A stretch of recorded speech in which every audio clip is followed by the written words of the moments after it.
the Utah Jazz once again struggled to start the season. But over the recent parts of the year, they have emerged as the defensive powerhouse they've always been known as. They have been dominating with their incredible big man duo of Favors and Rudy Gobert, alongside the youthful energy of Donovan Mitchell.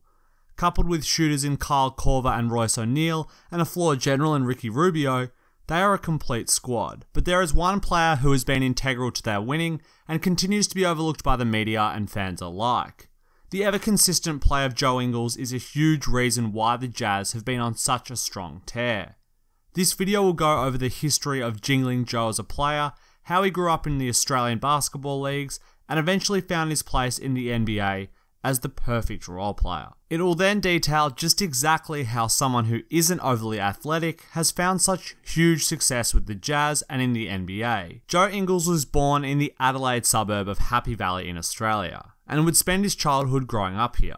He played junior club basketball for the Southern Tigers and would attend the Australian Institute of Sport when he was 17 and 18.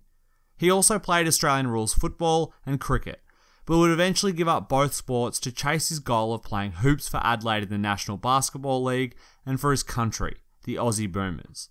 But his dream of playing for the local Adelaide 36ers was crushed when they sent him a contract that had his name misspelt.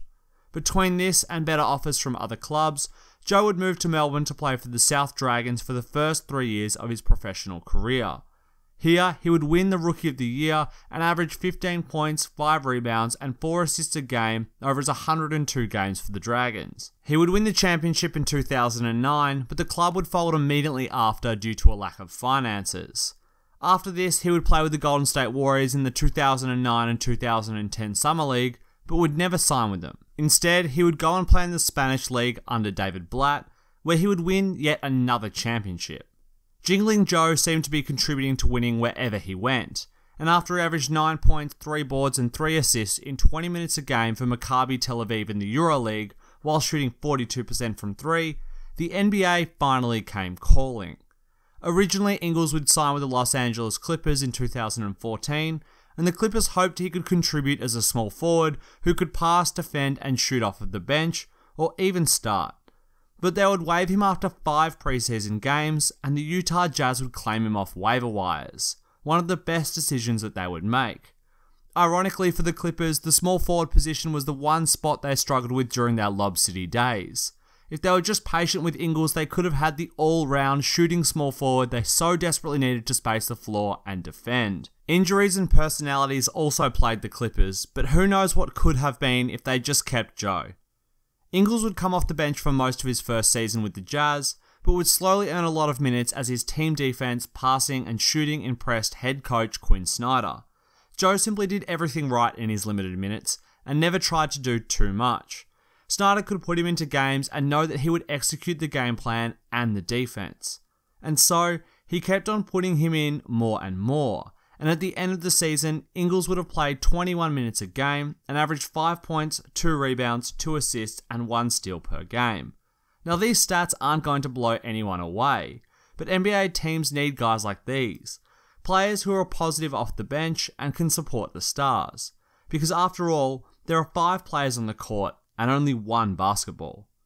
After this year, the Jazz would sign Ingles to a 2-year, $4.5 million deal, and for the first time in Ingles' career, he had long-term NBA security. Pretty impressive for a guy who just wanted to play for the Adelaide 36ers. His second season would see him lose a few minutes as the Jazz were giving a ton of minutes to about 8 guys off the bench in one of the weirder rotations in NBA history. But in his third season, Ingles would play in every game, average 24 minutes, and score 7 points, grab 3 boards, dish 3 assists, and get a steal a game.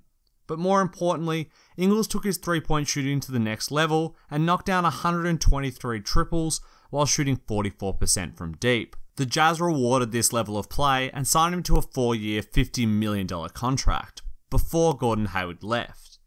I don't know if they would have given him this deal if they knew Hayward would leave, as the Jazz may have potentially dived into a rebuild faster.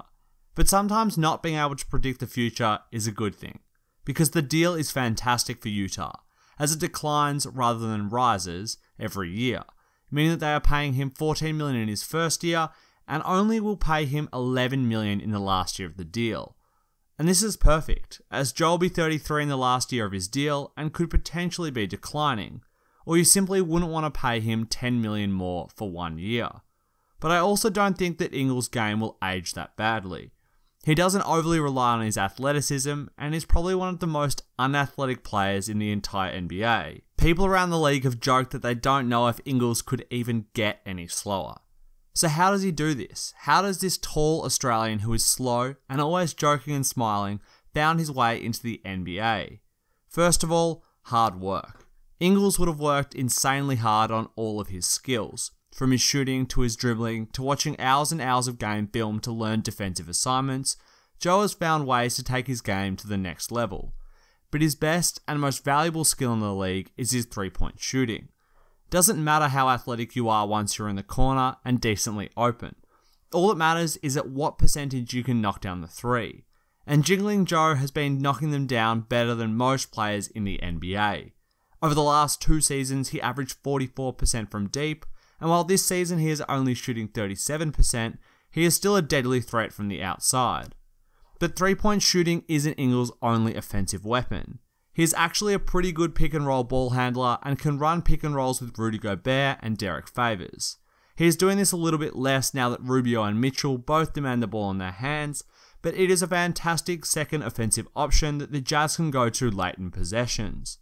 Being 6'8", Ingles can force wings into guarding pick and rolls, and most of them aren't as used to it or as good at it as NBA point guards. He can bait them into giving him too much attention and throw a perfect lob to Gobert, but is one of the quickest players to see when a defense rotates off a three-point shooter.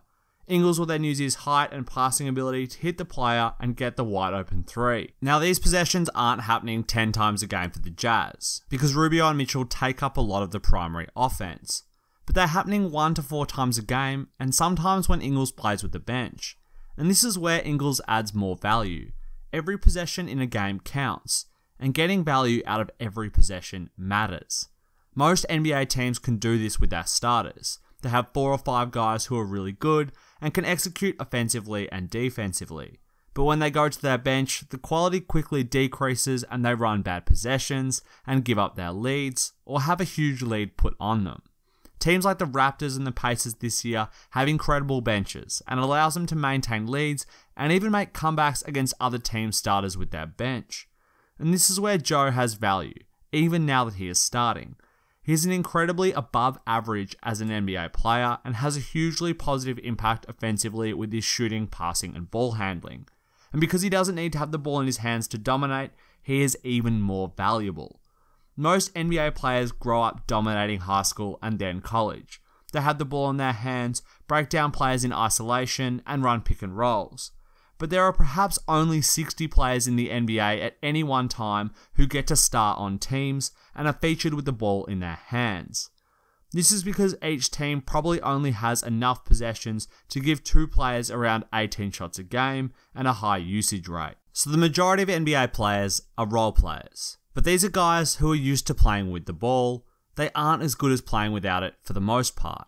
Look at Michael Beasley, a guy who has all the talent in the world, but hasn't developed as a guy who could run off screens, pass, and spot up shoot. So he's been relegated to bouncing around the league without long-term security. One-on-one, Beasley would absolutely destroy Joe Ingles. So why does Joe have the $50 million deal? For all the reasons stated above, he is just the absolutely perfect role player. And we haven't even gotten to his defense. If you're growing up wanting to play ball, watch film of Ingles. His positioning and footwork on defense is fantastic. He moves with his feet and keeps his arms wide and low. This prevents him from reaching unnecessarily, keeps himself in front of players, and allows him to quickly swipe at the ball if it becomes exposed. This is discipline and hard work. Ingles doesn't care about flashy steals. He cares about limiting the other player and ensuring they have to work exceptionally hard to get anywhere. 2 years ago in the playoffs, he absolutely smothered JJ Redick and kept him to only 9 points a game while shooting 38% from the field and 35% from 3. Ingles chased him through screens, knew his tendencies, staying down on his pump fakes, and just made it incredibly difficult for Redick to score. It was an absolute clinic defensively and one of the big reasons why the Jazz managed to defeat the Clippers in 7 games. And this year, Ingles is a huge reason why the Jazz have remained consistent and are in the hunt to avoid the Warriors in the first few rounds of the playoffs. His shooting, defense, and secondary ball handling are all essential to eking out every point the Jazz can from every possession. While he isn't the best player on the team, he's one of the most consistent and adds so much value by simply being the glue. Mitchell and Rubio have been playing really well with the ball, and Gobert and Favors have been doing well down low. But the spacing and defense Ingles provides at the 3 has really held them together. And I think the Jazz will continue to climb the standings and lock up that 5 or 6 seed in the playoffs. Although, it is an absolute bloodbath at the bottom of the Western Conference standings. The Jazz appear to have locked up the playoffs, but will be jostling with the Clippers, Spurs, Thunder, Blazers, and the Rockets for seeding, which will play a huge part in who makes it deep and who loses to the Warriors in the first round. But Ingles will be there to help lead the Jazz, as he's become the perfect NBA role player with his shooting, defense, and passing, and by knowing his role within the team and not trying to do too much, but always doing the perfect amount. Thanks for watching, guys. Hope you enjoyed the video, and if you did, be sure to leave a like and subscribe for NBA videos every Saturday. And leave a comment below of what you think of Jingling Joe, the Jazz, and the playoff race.